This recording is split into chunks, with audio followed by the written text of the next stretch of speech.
Hello friends, welcome to my channel. ಈ ದಿನ ನಾನು ನಿಮ್ಮ ಜೊತೆ ಸಿಂಪಲ್ ಆಗಿರೋ ಸ್ಲೀವ್ಸ್ ಡಿಸೈನ್ ಶೇರ್ ಮಾಡ್ತಾ ಇದ್ದೀನಿ. ಸ್ಲೀವ್ಸ್ನ ಉದ್ದ 8 ಇಂಚ್ ಇದೆ. 1 ಇಂಚ್ ಪ್ಲಸ್ ಮಾಡಿದ್ರೆ 9 ಇಂಚ್ ಆಗುತ್ತೆ. ಸ್ಲೀವ್ಸ್ನ ಅಗಲ 8 ಇಂಚ್ ಇದೆ. ಮತ್ತು ಇಲ್ಲಿ ಆರ್ಮೋಲ್ ಬಂದು 7.5 ಇಂಚಿಗೆ ಮಾರ್ಕ್ ಮಾಡಿದ್ದೀನಿ. ಈಗ 1 ಇಂಚಿಗೆ ಮಾರ್ಕ್ ಮಾಡಿ ಮತ್ತು ಮಾರ್ಜಿನ್ ಹತ್ರ ಒಂದು ಮಾರ್ಕ್ ಮಾಡಿಕೊಂಡು ಈ ರೀತಿ ಸೆಂಟರ್ಗೆ ಫೋಲ್ಡ್ ಮಾಡಿ ಮತ್ತೆ ಮಧ್ಯಕ್ಕೆ ಅರ್ಧ ಇಂಚಷ್ಟು ಮಾರ್ಕ್ ಮಾಡಿ ಈ ರೀತಿಯಾಗಿ ಮಾರ್ಕ್ ಮಾಡ್ತಾ ಇದ್ದೀನಿ. ಇದು ಫ್ರಂಟ್ ಸೈಡ್ ಸ್ಲೀವ್ಸ್ ಡಿಸೈನ್ ಬರುತ್ತೆ. ಈಗ ಇದನ್ನು ಕಟ್ ಮಾಡ್ತಾ ಇದ್ದೀನಿ. ಇಲ್ಲಿ ಒಂದು ಕಟ್ಸ್ ಮಾಡ್ಕೋಬೇಕು. ಈಗ ನಮ್ಮ ಸ್ಲೀವ್ಸ್ ರೆಡಿಯಾಗಿದೆ. ಈಗ ಈ ಲೈನಿಂಗನ್ನು ಇಲ್ಲಿ ಸೆಂಟರ್ಗೆ ಮಾರ್ಕ್ ಮಾಡ್ಕೊಬೇಕು ಈ ರೀತಿ. ಮತ್ತು ಇಲ್ಲಿ 2.5 ಇಂಚಿಗೆ ಮತ್ತು ಕೆಳಗೆ 2.5 ಇಂಚಿಗೆ ಮಾರ್ಕ್ ಮಾಡ್ತಾ ಇದ್ದೀನಿ. ಮತ್ತು ಈಗ ಸೆಂಟರ್ಗೆ ನಾನು 1.5 ಇಂಚಿಗೆ ಮಾರ್ಕ್ ಮಾಡಿದ್ದೀನಿ. ಈಗ ನಾನು ಇಲ್ಲಿ ಈ ರೀತಿಯಾದ ಡಿಸೈನ್ ಡ್ರಾ ಮಾಡ್ತಾ ಇದ್ದೀನಿ. ಇಲ್ಲಿ ಒಂದು ಲೀಫ್ ಶೇಪ್ ಥರ ಡ್ರಾ ಮಾಡಿದ್ದೀನಿ. ಮತ್ತು ಇದನ್ನು ನಾನು ಕಟ್ ಮಾಡ್ತಾ ಇದ್ದೀನಿ. ಇಲ್ಲಿ ನೋಡಿ ಈ ರೀತಿ ಕಾಣುತ್ತೆ. ಈಗ ಮೇನ್ ಪೀಸ್ ಮೇಲೆ ಲೈನಿಂಗ್ ಪೀಸ್ ಇಟ್ಟು ಈ ರೀತಿಯಾಗಿ 1/2 ಇಂಚಷ್ಟು ಮಾರ್ಜಿನ್ ಬಿಟ್ಟು ನೋಡಿ ಈ ರೀತಿ ನಾನಿಲ್ಲಿ ಮಾರ್ಕ್ ಮಾಡ್ತಾ ಇದ್ದೀನಿ. 1/2 ಇಂಚಷ್ಟು ಮಾರ್ಜಿನ್ ಬಿಟ್ಟು ಈ ರೀತಿಯಾಗಿ ಸ್ಟಿಚ್ ಮಾಡಬೇಕು. ಈ ರೀತಿಯಾಗಿ ಸ್ಟಿಚ್ ಮಾಡಿದ್ಮೇಲೆ ಎಕ್ಸ್ಟ್ರಾ ಇರೋ ಪೀಸ್ನೆಲ್ಲ ಕಟ್ ಮಾಡಬೇಕಾಗತ್ತೆ. ಈಗ ಒಂದು ಕಟ್ಸ್ ಮಾಡಿ 2 ಸ್ಲೀವ್ಸ್ ಕೂಡ ಇದೇ ರೀತಿ ತಯಾರು ಮಾಡ್ತಾ ಇದ್ದೀನಿ ನಾನಿಲ್ಲಿ. ಇದನ್ನು ಕೂಡ ಸೇಮ್ 1/2 ಇಂಚ್ ಮಾರ್ಜಿನ್ ಬಿಟ್ಟು ಈ ರೀತಿಯಾಗಿ ಸ್ಟಿಚ್ ಮಾಡ್ತಾ ಇದ್ದೀನಿ. ಎಕ್ಸ್ಟ್ರಾ ಇರೋ ಪೀಸ್ನೆಲ್ಲ ಕಟ್ ಮಾಡಿ ತೆಗೆದು ಮತ್ತೆ ಈಗ ಟರ್ನ್ ಮಾಡಿ ಈಗ ಲೈನಿಂಗ್ ಮೇಲೆ ಸ್ಟಿಚ್ ಮಾಡ್ತಾ ಇದ್ದೀನಿ. ಈಗ ಮಾರ್ಜಿನ್ನು ಲೈನಿಂಗ್ ಕಡೆನೇ ಇರಬೇಕು. ಈ ರೀತಿ ಸ್ಟಿಚ್ ಮಾಡ್ತಾ ಇದ್ದೀನಿ. ಈಗ ಮತ್ತೆ ನಾನು ಲೈನಿಂಗ್ ಪೀಸ್ನ ಹಿಂಭಾಗಕ್ಕೆ ಫೋಲ್ಡ್ ಮಾಡಿ ಈ ರೀತಿ ಕಾರ್ನರಲ್ಲೇ ಸ್ಟಿಚ್ ಮಾಡ್ತಾ ಇದ್ದೀನಿ. ಹೀಗೆ 2 ಸ್ಲೀವ್ಸ್ನ ರೆಡಿ ಮಾಡ್ತಿದ್ದೀನಿ.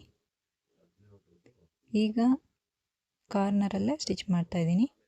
ಮತ್ತು ನಾನಿಲ್ಲಿ ಈ ರೀತಿ ಸೆಂಟರ್ಗೆ ನಾವು ಕಟ್ ಮಾಡಿದ್ದೀವಲ್ಲ ಡಿಸೈನು, ಅಲ್ಲಿಗೆ 1 ಫುಟ್ ಮಾರ್ಜಿನ್ ಅಷ್ಟು ಬಿಟ್ಟು ಈ ರೀತಿ ಫಿಕ್ಸ್ ಮಾಡ್ತಾ ಇದ್ದೀನಿ ಲೈನಿಂಗ್ನ ಮೇನ್ ಪೀಸ್ ಜೊತೆ. 2 ಸ್ಲೀವ್ಸ್ನ ಕೂಡ ಇದೇ ರೀತಿ ತಯಾರು ಮಾಡ್ಕೋಬೇಕು. ಹೀಗೆ ಮತ್ತೆ ನಾನಿಲ್ಲಿ ಲೈನಿಂಗ್ ಪೀಸ್ನ ಮೇನ್ ಪೀಸ್ ಜೊತೆ ಅಟ್ಯಾಚ್ ಮಾಡ್ತಾ ಇದ್ದೀನಿ. ಈ ರೀತಿ ಕೈಯಿಂದ ಫಿನಿಶಿಂಗ್ ಕೊಟ್ಟು ನೀಟಾಗಿ ಲೈನಿಂಗನ್ನು ಮೇನ್ ಪೀಸ್ ಜೊತೆ ಅಟ್ಯಾಚ್ ಮಾಡಬೇಕಾಗತ್ತೆ. ಈ ರೀತಿ ಎಕ್ಸ್ಟ್ರಾ ಪೀಸ್ನೆಲ್ಲ ಕಟ್ ಮಾಡಿ ತೆಗಿಬೇಕು.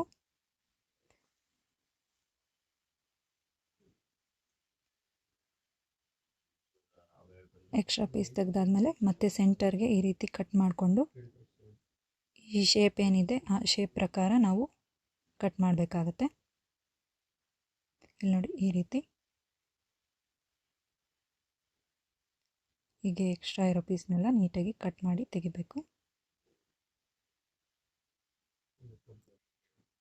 ಮತ್ತು ಈಗ ನಾನಿಲ್ಲಿ ಪೇಪರ್ ಕ್ಯಾನ್ವಾಸ್ ತೊಗೊಂಡಿದ್ದೀನಿ. ಹೀಗೆ ಸೆಂಟರ್ಗೆ ಫೋಲ್ಡ್ ಮಾಡಿ ಈಗ ಪೇಪರ್ ಕ್ಯಾನ್ವಾಸ್ನ ತೊಗೊಂಡು ಈ ರೀತಿ ಫೋಲ್ಡ್ ಮಾಡಿ ಸ್ಲೀವ್ಸ್ ಡಿಸೈನ್ನ ಅದ್ರ ಮೇಲೆ ಇಟ್ಟು ಹೀಗೆ ಪೆನ್ಸಿಲಿಂದ ಮಾರ್ಕ್ ಮಾಡ್ತಾ ಇದ್ದೀನಿ. ಈಗ ನಾವು 1/2 ಇಂಚ್ ಮಾರ್ಜಿನ್ ಬಿಟ್ಟು ಈ ರೀತಿ ಕಟ್ ಮಾಡ್ಕೋಬೇಕಾಗುತ್ತೆ ಪೇಪರ್ ಪೇಸ್ಟಿಂಗ್ನ. ಈಗ ನಾನಿಲ್ಲಿ ಲೈನಿಂಗ್ ಪೀಸ್ ತೊಗೊಂಡಿದ್ದೀನಿ ಮತ್ತು ಇದು ಇನ್ನೂ ಒಂದು ಸೈಡ್ ಕೂಡ ನಾನು ಡ್ರಾ ಮಾಡ್ತಾಯಿದ್ದೀನಿ. ಇದನ್ನು ಬ್ಯಾಕ್ ಸೈಡು ಪ್ರಿಂಟ್ ಆಗೋ ಹಾಗೆ ಮಾಡಿ ಲೈನಿಂಗ್ ಜೊತೆ ಇದನ್ನು ಅಟ್ಯಾಚ್ ಮಾಡ್ತಾಯಿದ್ದೀನಿ. ನೀವು ಐರನ್ ಬೇಕಾದರೂ ಮಾಡ್ಬೋದು. ಈಗ ನಾನಿಲ್ಲಿ ಒಂದು 1/4 ಇಂಚಷ್ಟು ಬಟ್ಟೆ ಬಿಟ್ಟು ಈ ರೀತಿ ಕಟ್ ಮಾಡ್ತಾಯಿದ್ದೀನಿ. ಈಗ ರೌಂಡ್ ತಿರ್ಗೋ ಕಡೆ ಎಲ್ಲ ನೀಟಾಗಿ ಚಿಕ್ಕ ಚಿಕ್ಕದಾಗಿ ಕಟ್ಸ್ ಮಾಡಬೇಕಾಗತ್ತೆ. ಮತ್ತು ಇಲ್ಲಿ ನಾನು ಕಾರ್ನರಲ್ಲೇ ಸ್ಟಿಚ್ ಮಾಡ್ತಾಯಿದ್ದೀನಿ. ಈ ರೀತಿ ನೀಟಾಗಿ ಎಲ್ಲೂ ಲೂಸ್ ಬರ್ದಿರೋ ಹಾಗೆ ಕ್ಲೀನಾಗಿ ಫಿನಿಶಿಂಗಿಂದ ಸ್ಟಿಚ್ ಮಾಡಬೇಕಾಗತ್ತೆ. ಮತ್ತು 2 ಸೈಡ್ ಕೂಡ ನಾನು ಇದೇ ರೀತಿ ರೆಡಿ ಮಾಡ್ಕೊತೀನಿ. ಮತ್ತು ಈಗ ನಾವು ರೆಡಿ ಮಾಡಿರೋ ಕ್ಯಾನ್ವಾಸ್ ಪೇಪರ್ನ ಸೀದಾ ಇಟ್ಟು ಮತ್ತು ನಾವು ಸ್ಲೀವ್ಸ್ನ ಅದ್ರ ಮೇಲೆ ಉಲ್ಟಾ ಹಾಕಿ ಈ ರೀತಿ ಪಿನ್ನಿಂದ ಫಿಕ್ಸ್ ಮಾಡಿ ಮತ್ತು 1 ಫುಟ್ ಮಾರ್ಜಿನ್ ಬಿಟ್ಟು ನಾನು ಪೇಪರ್ ಪೇಸ್ಟಿಂಗ್ನ ಇದಕ್ಕೆ ಅಟ್ಯಾಚ್ ಮಾಡ್ತಾಯಿದ್ದೀನಿ. ಈ ರೀತಿ 1 ಫುಟ್ ಮಾರ್ಜಿನ್ ಬಿಡಬೇಕು, ಕಮ್ಮಿ ಆಗದೆ ಇರೋಗಿ ನೋಡ್ಕೊಳ್ಳಿ, ಸ್ಟಿಚ್ ಓಪನ್ ಆಗಿಬಿಡುತ್ತೆ. ಮತ್ತು ಇದು ಅಟ್ಯಾಚ್ ಆದಮೇಲೆ ಈ ರೀತಿ ಫೋಲ್ಡ್ ಮಾಡಿ ಈ ರೀತಿ ಕಟ್ ಮಾಡಬೇಕಾಗುತ್ತೆ. ಈಗ ಚಿಕ್ಕ ಚಿಕ್ಕದಾಗಿ ಕಟ್ಸ್ಕೊಡ್ಬೇಕು, ಪಾಯಿಂಟ್ ಬರೋ ಜಾಗ ಮತ್ತು ರೌಂಡ್ ತಿರುಗೋ ಜಾಗ ಎರಡು ಕಡೆ. ಈಗ ನಾನಿಲ್ಲಿ ಇದನ್ನು ಟರ್ನ್ ಮಾಡ್ತಾಯಿದ್ದೀನಿ ಈ ರೀತಿ. ಈಗ ಈ ರೀತಿಯಾಗಿ ಕಾಣುತ್ತೆ ಫ್ರೆಂಡ್ಸ್. ಇದಕ್ಕೆ ನಾವು ಕಾರ್ನರಲ್ಲಿ ಸ್ಟಿಚ್ ಮಾಡಬೇಕು. ನೀಟಾಗಿ ಎಲ್ಲೂ ಫಿಲ್ಟ್ ಬರದೇ ಇರೋ ಹಾಗೆ ನೋಡಿಕೊಂಡು ನೀಟಾಗಿ ಕೈಯಿಂದ ಫಿನಿಶಿಂಗ್ ಕೊಟ್ಟು ಸ್ಟಿಚ್ ಮಾಡ್ತಾಯಿದ್ದೀನಿ. ಮತ್ತು ಈ ಸ್ಟಿಚ್ ಮಾಡಾದಮೇಲೆ ಇಲ್ಲಿ ಎಕ್ಸ್ಟ್ರಾ ಪೀಸ್ ಅಟ್ಯಾಚ್ ಮಾಡ್ತಾಯಿದ್ದೀನಿ. ಮೇನ್ ಪೀಸ್ ಕಮ್ಮಿ ಇದೆ, ಅದಕ್ಕೋಸ್ಕರ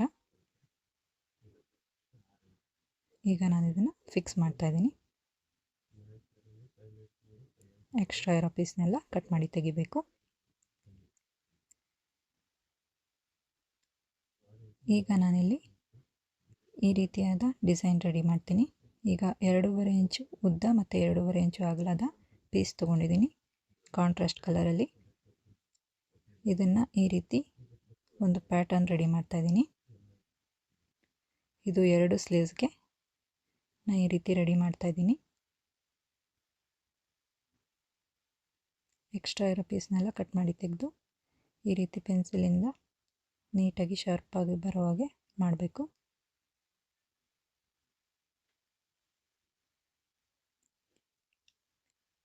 ಈ ರೀತಿ ಎಕ್ಸ್ಟ್ರಾ ಇರೋ ಪೀಸ್ನೆಲ್ಲ ಕಟ್ ಮಾಡಿ ತೆಗಿಬೇಕು.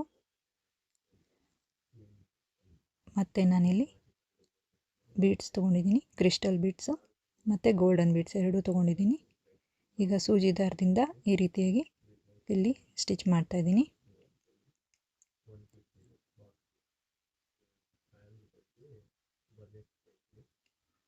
ಮತ್ತು ನಾನಿಲ್ಲಿ ಒಂದು ಕ್ರಿಸ್ಟಲ್ ಬೀಡ್ಸು ಮತ್ತು ಒಂದು ಗೋಲ್ಡನ್ ಬೀಡ್ಸ್ ಹಾಕಿ ಈ ರೀತಿಯಾಗಿ ರೆಡಿ ಮಾಡ್ಕೊತಾ ಇದ್ದೀನಿ. ನೋಡಿ, ಹೀಗೆ ನಿಮಗೆ ಎಷ್ಟು ಉದ್ದ ಬೇಕೋ ಅಷ್ಟು ಉದ್ದ ಮಾಡ್ಬೋದು.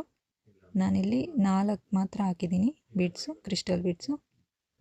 ಆಮೇಲೆ ಈ ಹ್ಯಾಂಗಿಂಗ್ಸ್ನ ನಾವಿಲ್ಲಿ ಫಿಕ್ಸ್ ಮಾಡಬೇಕು ಈ ರೀತಿ. ಮತ್ತು ನಾವು ವಾಪಸ್ಸು ಈ ಸ್ಟಿಚ್ ಮಾಡಿರ್ತೀವಲ್ಲ ಬೀಡ್ಸು, ಅದರೊಳಗಿಂದನೇ ಸೂಜಿನ ತೆಗ್ದು ಈ ರೀತಿಯಾಗಿ ಸ್ಟಿಚ್ ಮಾಡಿಕೊಂಡು ಫಿಕ್ಸ್ ಮಾಡಬೇಕಾಗತ್ತೆ. ಮತ್ತು ನಾನು ಇದನ್ನು ಇಲ್ಲಿ ನಾಟ್ ಮಾಡ್ತಾಯಿದ್ದೀನಿ. ಈ ರೀತಿ ಎಕ್ಸ್ಟ್ರಾ ದಾರ ಕಟ್ ಮಾಡಿ ತೆಗೆದ್ರೆ ನಮ್ಮ ಡಿಸೈನ್ ಈ ರೀತಿಯಾಗಿ ಕಾಣುತ್ತೆ ಫ್ರೆಂಡ್ಸ್. ನಾನು 2 ಸ್ಲೀವ್ಸ್ಗೆ ಇದೇ ರೀತಿ ರೆಡಿ ಮಾಡ್ಕೊಂಡಿದ್ದೀನಿ ಡಿಸೈನ್. ಈ ದಿನದ ಸ್ಲೀವ್ಸ್ ಡಿಸೈನ್ ಈ ರೀತಿಯಾಗಿ ತಯಾರಾಗಿದೆ ಫ್ರೆಂಡ್ಸ್.